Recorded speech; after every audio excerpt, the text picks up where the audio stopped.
Welcome to Billow's Lab.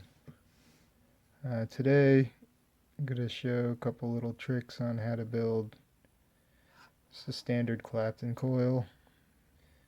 And what I'm going to be doing is using 24 gauge Kenthal. I'm going to be wrapping it with 32 gauge.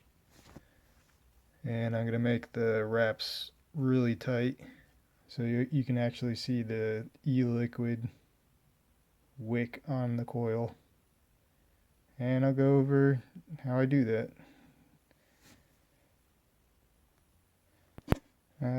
First thing to do is to get your 24 gauge wire straight. And the straighter it is, the easier it is to work with it. It's easier to work with a smaller amount of wire when you're using the drill.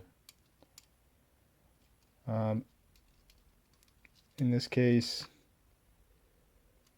I'm probably going to take about a foot of 24 gauge.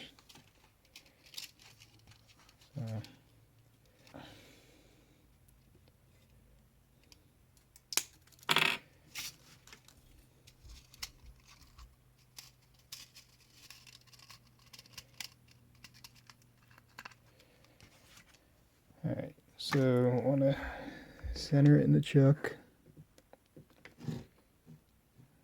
Keep it as centered as possible. And this is straight across the board the easiest way to straighten a curved wire. See, look at that curve on it.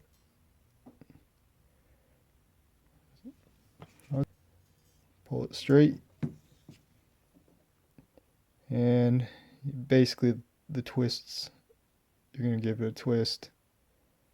You can go, it doesn't matter how fast you go, but look how straight that wire is. It'll literally take like 1 second and you get very straight wire. Alright, so this is going to be the base of the Clapton. Alright, so now I'm going to take the 32 gauge and initially where the wire is going to be fed into the chuck of the drill, I like to make wraps. That way, you know, you're getting a tight grab. Place it centered in the chuck.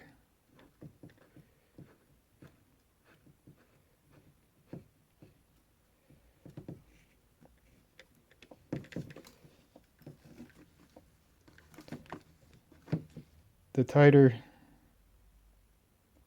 the 32 gauge is, the better the wicking properties of the coil, and essentially the better the flavor and cloud production. But I specifically go after flavor, so if your coils are wicking good, then your flavor is going to be great.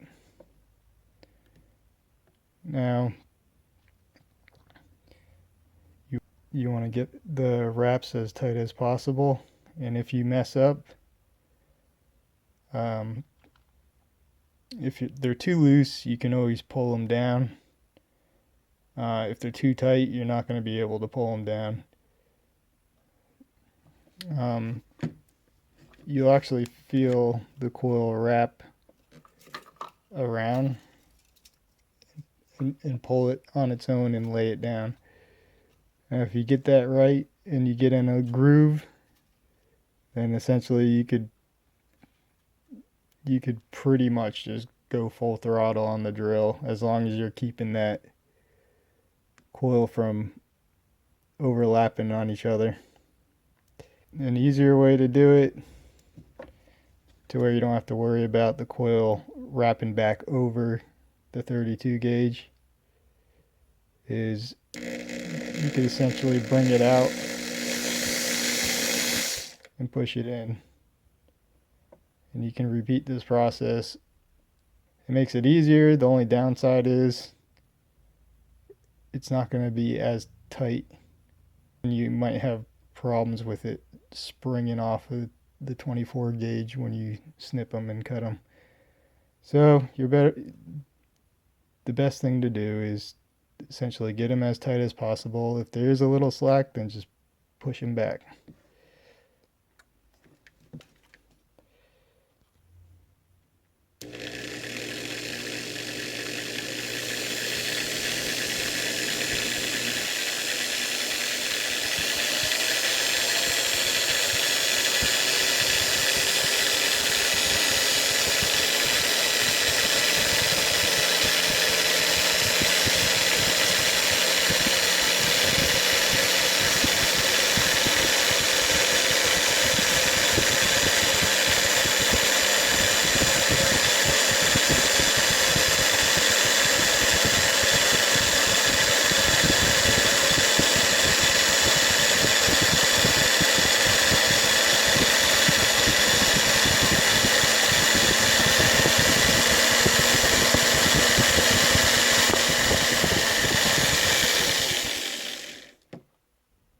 Just want to make sure everything's tight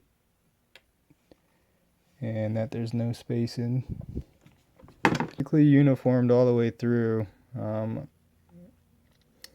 Really don't have any spacing in between there. But if you do find yourself having areas where the 32 gauge is spaced, you're going to have to pull section by section by section by section until you get a nice even tight wrap. Okay, and at this point I like to bend sections off. That way if there is any tension in that wire, that way it's not going to spring out.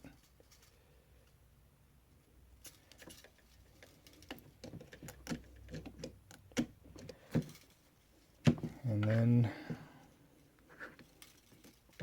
alright, so I'm going to clean up these wires.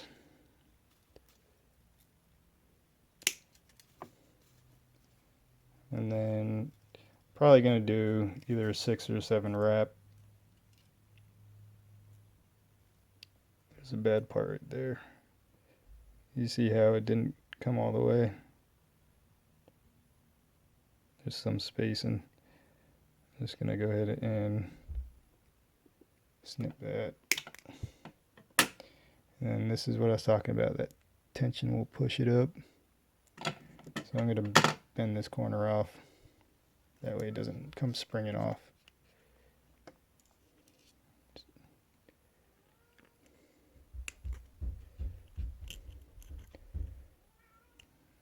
Okay, and then, alright, so I'm going to go ahead and get this wrapped.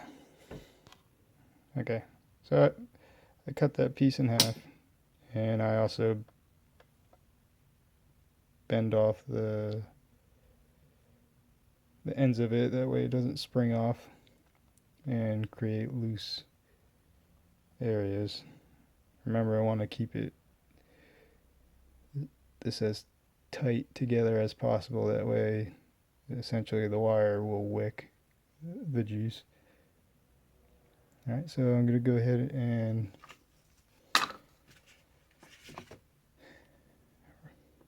I wrap it around let's see,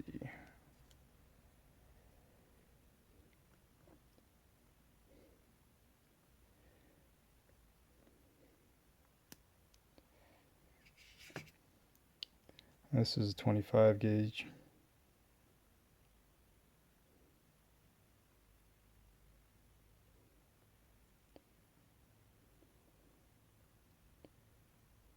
Let's see. I'm going to probably do 7 wraps. And you want to give yourself enough lead to work with. So probably do about, give it about 1/2 inch room to work with.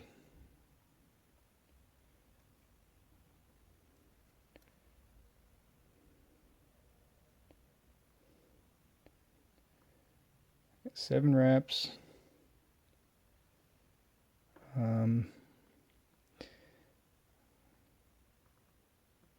When I dry burn it, I'll be able to bring those gaps in a little better.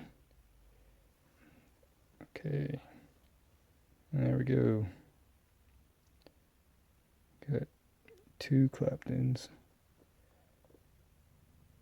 Right, now I'm gonna get them fitted on the RDA.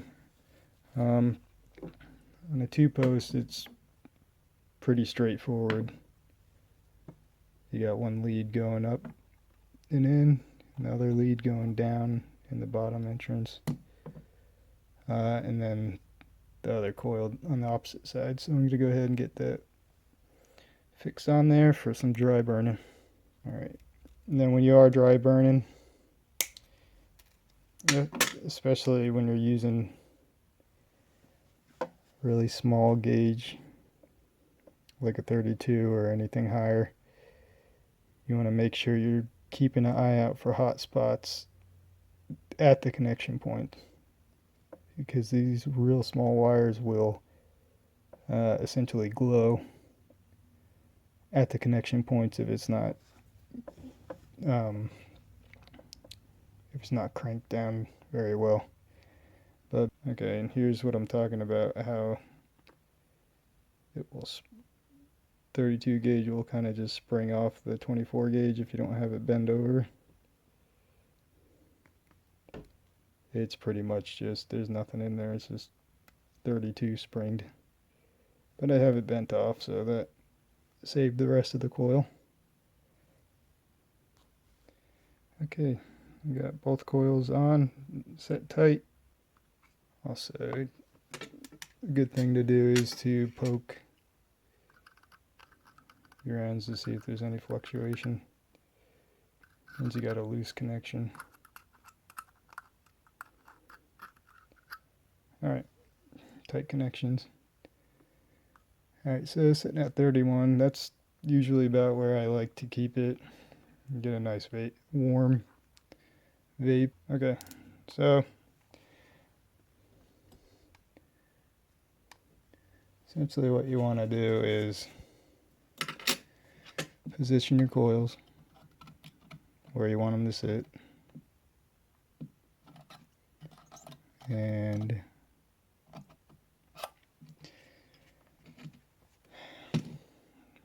it's going to be a process of heating,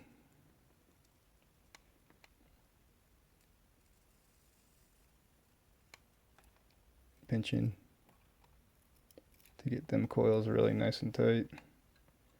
This one over here is extremely loose. And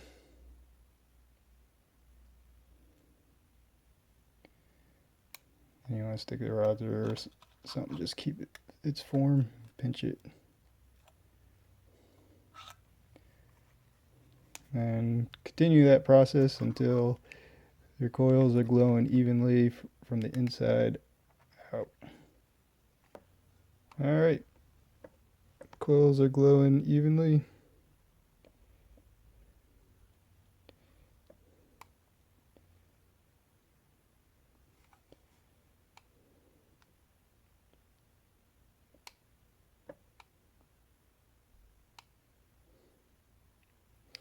So now it's time to wick. I'm going to use some Japanese cotton. This cotton's great. Just to wick the e-juice, excellent. And just take the insides of it, take a strip,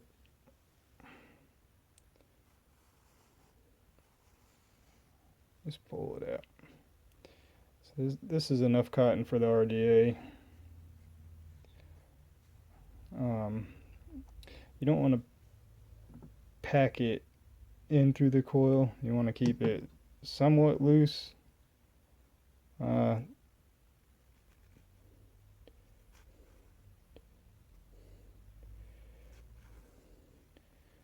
Okay. So just pinch off one side and then feed it through. So, and set it easy. Bring it back and forth, depending on what kind of cotton you have. Some cotton you have to sit there and pull off the fibers and whatever, but this cotton you can pretty much just set it in and you're good to go.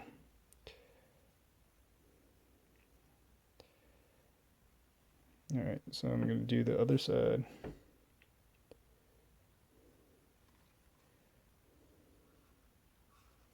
It's pretty loose in there.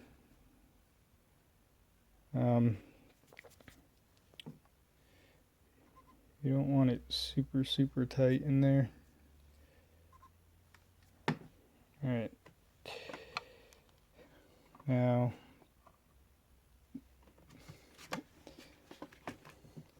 what I like to do is I like to get the cotton to the center. That way I don't have to remove the cap to drip.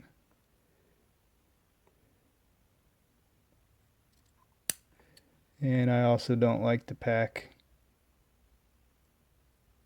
the inside with cotton because then it restricts your airflow and just ruins the vape. So just take a cotton, tuck it under, and in this case you can leave it like that, but I like to get that center. I like to pack it all the way to that center. That way I can just do an easy drip right onto it. Now typically for the best airflow, you're going to want to leave a gap so the air can go under the coil and over the coil.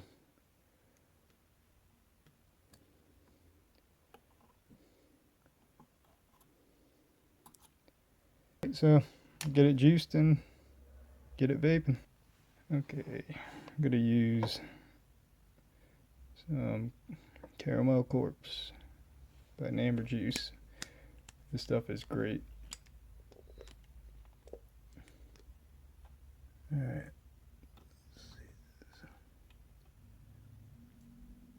So with these coils, you could see in this between the posts that it essentially just sucks up the juice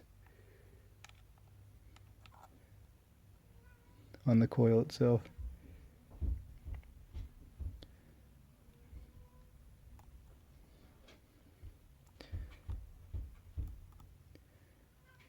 So that's what makes these coils so great, is just their wicking properties. You keep that coil saturated, you're gonna get a hell of a good flavor, and it just works out great. Alright, thank you for watching.